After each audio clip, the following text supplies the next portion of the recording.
વાઘોડિયા પીપળિયા પાસે આવેલ સુમનદીપ વિદ્યાપીઠ સંચાલિત ધીરજ હોસ્પિટલ દ્વારા વિશ્વ ઇમરજન્સી દિવસ નિમિત્તે સીપીઆર ટ્રેનિંગ અભિયાન અંતર્ગત જનજાગૃતિ અને જીવન બચાવવાના હેતુથી વિશાળ કાર્ડિયો પાલ્મોનરી રિસોસિટેશન ટ્રેનિંગના કાર્યક્રમનું આયોજન કરવામાં આવ્યું હતું। આ અભિયાન અંતર્ગત એક સાથે 23 અલગ અલગ સ્થળોએ ટ્રેનિંગ કાર્યક્રમ યોજાયો હતો, જેમાં 3800થી વધુ લોકોને સીપીઆર આપવાની પ્રાથમિક અને મહત્વપૂર્ણ તાલીમ આપવામાં આવી હતી। આ કાર્યક્રમનો મુખ્ય હેતુ એ હતો કે હાર્ટ એટેક અથવા અચાનક બેભાન થવાની પરિસ્થિતિમાં સામાન્ય વ્યક્તિ પણ તાત્કાલિક સારવાર આપી દર્દીનું જીવન બચાવી શકે તે માટે લોકોમાં જાગૃતિ લાવવાના પ્રયત્નો કરવામાં આવ્યા હતા।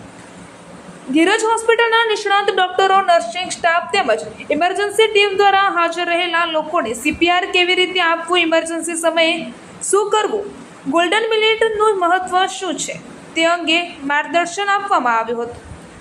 આ કાર્યક્રમ દરમિયાન સામાજિક આગેવાનો, વિવિધ સંસ્થાઓના પ્રતિનિધિઓ તેમજ સામાન્ય નાગરિકોએ ઉત્સાહભેર ભાગ લીધો હતો। ધીરજ હોસ્પિટલ દ્વારા જણાવવામાં આવ્યું હતું કે આવનારા સમયમાં પણ લોકોને આરોગ્ય અને સુરક્ષાને ધ્યાનમાં રાખીને જનજાગૃતિ અભિયાનનું સતત આયોજન કરવામાં આવશે।